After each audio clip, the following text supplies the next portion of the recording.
Bonsoir à tous, merci d'être venus aussi nombreux à notre réunion des aides pour les écoles marseillaises, qui est en fait donc sur l'un des sujets des municipales qui est parmi les sujets essentiels, puisque c'est l'une des compétences vraiment qui ne relève que de la mairie pour ce qui est de la gestion municipale des écoles, donc du personnel et de l'entretien des locaux. Alors pour vous présenter en quelques mots, donc très rapidement, des aides, c'est un petit collectif dont on est très fier parce que si des collectifs, il y en a eu plein, c'est assez rare que dans ces collectifs-là, on arrive à regrouper en même temps des parents, des enseignants et des agents municipaux. Et au cours de nos échanges depuis maintenant septembre 2012, eh bien, des uns des autres, on a appris énormément de choses qui ont dépassé largement notre constat initial, qui se regroupait déjà beaucoup, pour ce qui est de constater qu'il y a plein de choses dans ces écoles, comme vous le savez, qui dysfonctionnent à Marseille. Et donc moi, en tant que parent dans ce collectif, au départ, eh bien, il y avait des choses qui étaient préoccupantes, que ce soit le temps de cantine, qui est très très peu encadré parce qu'il n'y a pas assez d'agents, que ce soit le temps en classe où on sait qu'il y a un maître seul avec une trentaine d'élèves et on se demande quelquefois comment ça peut être gérable, et puis aussi le manque de réactivité de cette mairie à qui on s'adresse et qui ne répond jamais. Voilà. Et puis je vais laisser la parole aux autres composantes du collectif. Donc d'abord aux enseignants, représentés par Cyril, et ensuite à Françoise pour les agents. Merci, bonjour. Cyril Trignac, je suis enseignant en maternelle. Cette année à la maternelle des Bergers, 6e arrondissement, et aussi à la maternelle Saint-Savourdin, dont vous avez peut-être entendu parler, dans le 1er arrondissement. Voilà. Mais j'ai travaillé dans beaucoup d'écoles des 2 et 3e arrondissements, et j'ai été aussi directeur d'école de la maternelle Strasbourg pendant 1 an. Alors du côté enseignant, Annika l'a un petit peu abordé, le taux d'encadrement pendant le temps cantine, il est officiellement en maternelle d'un agent municipal pour 25 enfants. Dans les faits, c'est souvent encore 30 enfants. Et en élémentaire, il est officiellement d'un agent pour 50 enfants. Dans les faits, il est encore souvent d'un agent pour 60 enfants. C'est, je pense, un des taux les plus faibles de France. Hein, on a eu des chiffres sur Lyon, sur Toulouse, sur Strasbourg, que vous pouvez lire dans les différents documents du collectif. Mais avant de parler du taux d'encadrement, je pense que l'état des bâtiments de beaucoup d'écoles de la ville, il y a quelques photos qui circuleront, qui circulent déjà, qui vous montrent un petit peu dans quelles conditions travaillent les enfants, les agents municipaux et les enseignants.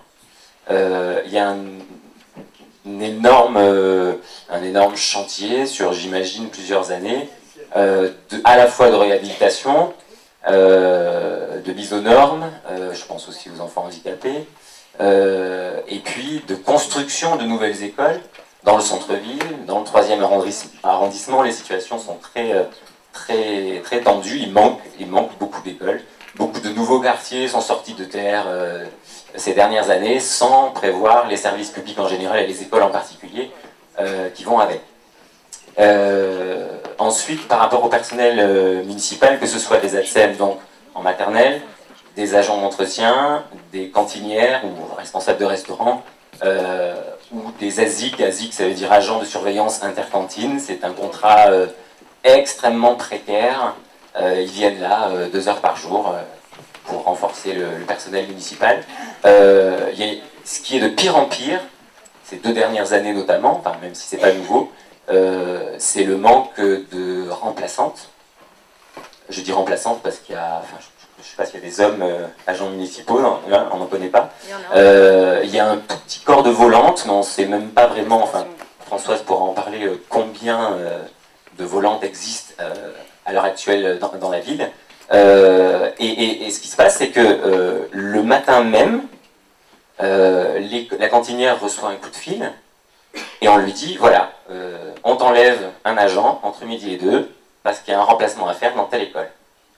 Et dans l'école où je travaille, à l'école maternelle des Bergers, en classe en début d'année, donc il y avait des enfants qui avaient moins de 3 ans, à la cantine, le premier jour, le jour de la rentrée, ça a déjà commencé. Et c'est un jour sur 2, parfois tous les jours de la semaine, un agent est retiré pour aller faire un remplacement, parfois pour Julien à côté, parfois beaucoup plus loin.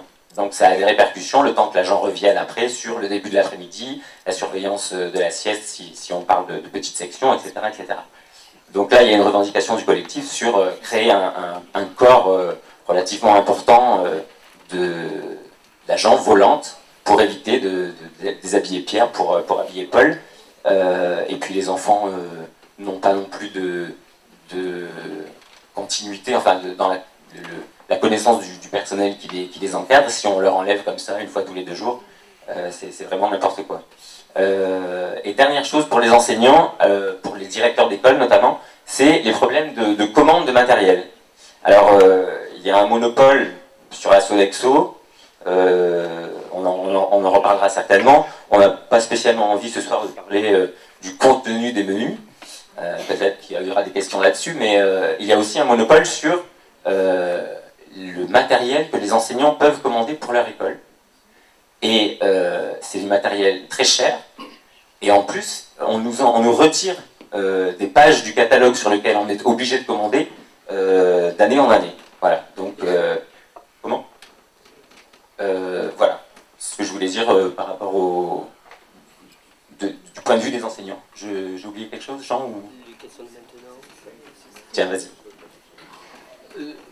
On n'aurait pas assez de la soirée pour égrener l'ensemble des difficultés auxquelles on est confronté. Moi, un problème qu'on a de façon récurrente, c'est celui de la maintenance. Quand on est directeur d'école, on a un petit temps de décharge pour le travail administratif. Quand on a un problème d'écoulement ou d'électricité, on s'adresse au chef des travaux qui nous renvoie au secteur nord, qui nous renvoie à la société privée qui s'occupe de la maintenance. Ils viennent, ils n'ont pas le matériel. Bref, ça prend des mois et même des années. Certains sujets sont abordés rituellement au conseil d'école. Moi, je suis directeur d'une école dans le panier et certains sujets sont abordés donc, depuis 15 conseils d'école sans qu'ils aient été résolus.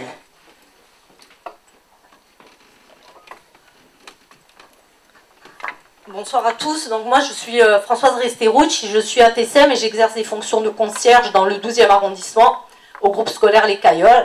Donc je représente le personnel municipal dans ce collectif et moi je suis hyper fière de faire partie de ce collectif parce que il y a une chose que la mairie ne peut plus faire, c'est qu'avant elle se servait des parents d'élèves contre nous. Quand on manifestait notre mécontentement parce que nos conditions de travail se dégradaient, et du coup quand nos conditions se dégradent, c'est la condition de garde de vos enfants, de nos enfants qui se dégrade. Je veux dire, la mairie elle disait toujours, elle avait l'épée de Damoclès comme ça, elle se servait des parents en disant les parents ils vont investir les écoles, enfin voilà, elle nous montait les uns contre les autres. Et aujourd'hui ce collectif, ça a permis de faire comprendre la gravité des problèmes dans les écoles. Et aujourd'hui, on travaille tous ensemble. Il n'y a pas les parents contre les enseignants, les parents contre les agents municipaux, les agents contre les enseignants. On est tous ensemble et on travaille dans la même direction. C'est améliorer les conditions de vie dans les écoles pour les enfants. Et ça, c'est l'essentiel. Voilà. Donc, quand on parle de conditions pour les enfants, c'est-à-dire que dans les taux d'encadrement qui vous ont été donnés, il est difficile de s'occuper au mieux de tous les enfants. Surtout que dans nos écoles, il y a des enfants porteurs de handicap de plus en plus, avec des troubles du comportement. Donc c'est bien que l'école accueille ces enfants-là, mais pour les accueillir, il faut vraiment avoir du personnel, et du personnel formé, ce qui n'est pas le cas aujourd'hui. Aujourd'hui, quand des enfants porteurs d'allergies alimentaires sont assis à la même table que d'autres enfants, et qu'en même temps on doit servir, desservir, couper la viande et tout, il est difficile au niveau de la sécurité de l'assurer à 100%. Et je peux dire que On a encore de la chance qu'il n'y ait pas eu plus d'accidents graves à ce sujet. Pareil dans les cours d'école, quand vous avez 50 enfants avec des cours, chaque école est différente, hein, donc surveiller les toilettes, surveiller les cours pour que ça se passe au mieux. Je ne vous dis pas la complication. Il y a plein de copines qui sont hyper stressées et qui essaient de qui voudraient fuir cette surveillance cantine parce que c'est difficile. Mais vraiment difficile. C'est pas des mots, je dirais. Les collègues enseignants, ils voient des fois les cours, comment ça se passe, c'est compliqué. Ensuite, un autre problème, je veux dire, il y a eu l'entrée des 2 ans dans certaines écoles, c'est bien aussi. Seulement, il n'y a pas le matériel adapté. Alors que dans les écoles, ces enfants, ils disposent d'une personne pour 8. En crèche, par exemple, c'est les enfants du même âge en crèche, c'est un adulte pour 8 enfants. Ils arrivent à l'école, c'est un adulte pour 25. Avec des chaises qui ne sont pas à la bonne hauteur, des tables qui ne sont pas à la bonne hauteur, enfin voilà, tout ce que ça peut engendrer comme problème. Voilà, moi je crois que j'en ai terminé. Voilà. Merci. Alors pour revenir un peu à notre soirée d'aujourd'hui, malgré l'actualité, ce qu'on voudrait, c'est ratisser bien plus large que les récents problèmes de cantine ou même la réforme Payon, pour parler vraiment de tout ce qui dysfonctionne dans les écoles de Marseille. Et comme on a voulu donc s'ouvrir un peu sur d'autres collectifs, on s'est récemment associé à Lise, qui a proposé un sujet qui travaillait déjà avec d'autres parents, qu'elle va nous présenter en quelques mots. En quelques mots, bon, je vais faire quelques redondances, mais je vous les livre telles quelles le plus rapidement possible. Je vais donc vous présenter le manifeste des écoles marseillaises. Des rats et des cafards qui traversent les cours d'école et les salles de classe.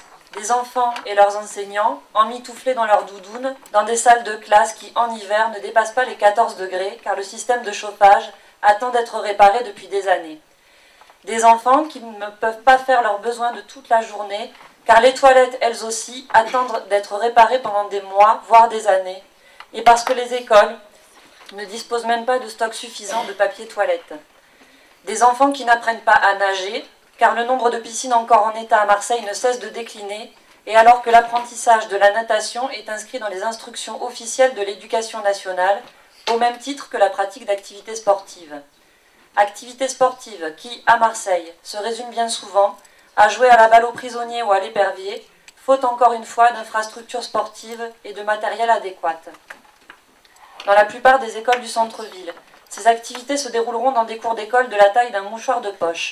Et c'est encore là qu'on invite les enfants à se défouler pendant les récréations et le temps de pause méridien, qui représente à lui seul 25% du temps scolaire pour les enfants, et au cours duquel ils auront droit à un taux d'encadrement qui fait partie des plus bas de France. Des interlocuteurs à la mairie aux abonnés absents, que ce soit pour les directeurs d'école, leurs équipes pédagogiques, mais également pour les associations de parents d'élèves. Des garderies périscolaires disparates, aux horaires minimalistes inédites en France. Des écoles vétustes et surpeuplées, un système d'inscription des enfants dans les écoles catastrophique. Ces situations, et bien d'autres encore, pour un citoyen français qui n'habite pas à Marseille, relèvent plutôt du tableau surréaliste, face auquel il se retrouve légitimement un chouïa incrédule. Non, l'école en France, c'est pas comme ça. Mais pour nous, citoyens marseillais, pour nos enfants en première ligne, pour leurs enseignants, le personnel encadrant, mais aussi pour nous, parents, c'est une réalité et une galère quotidienne. Oui, l'école française à Marseille, c'est ça. Et il est grand temps que cela se sache. Tous, bien souvent, chacun dans notre coin, dans nos écoles, aux 4 coins de Marseille, nous nous adaptons, nous composons, nous bataillons, nous bricolons avec tous ces dysfonctionnements. L'objectif du manifeste, que nous avons donc rédigé en collaboration avec le collectif des aides, c'est de mettre en lumière et en avant la problématique globale de la politique éducative à Marseille. Nous y avons listé tous les dysfonctionnements qui relèvent de la responsabilité municipale et proposons pour chaque point des solutions que nous revendiquons. L'objectif du manifeste, c'est de tenter de fédérer tous ces citoyens qui vivent chaque jour dans leurs écoles les mêmes problèmes.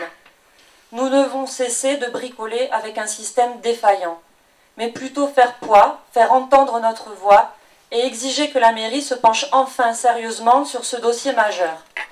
À cet effet, je vous invite à minima à lire le manifeste, à signer la pétition de soutien associé et à suivre le travail et les actions engagées par le collectif des aides. Merci.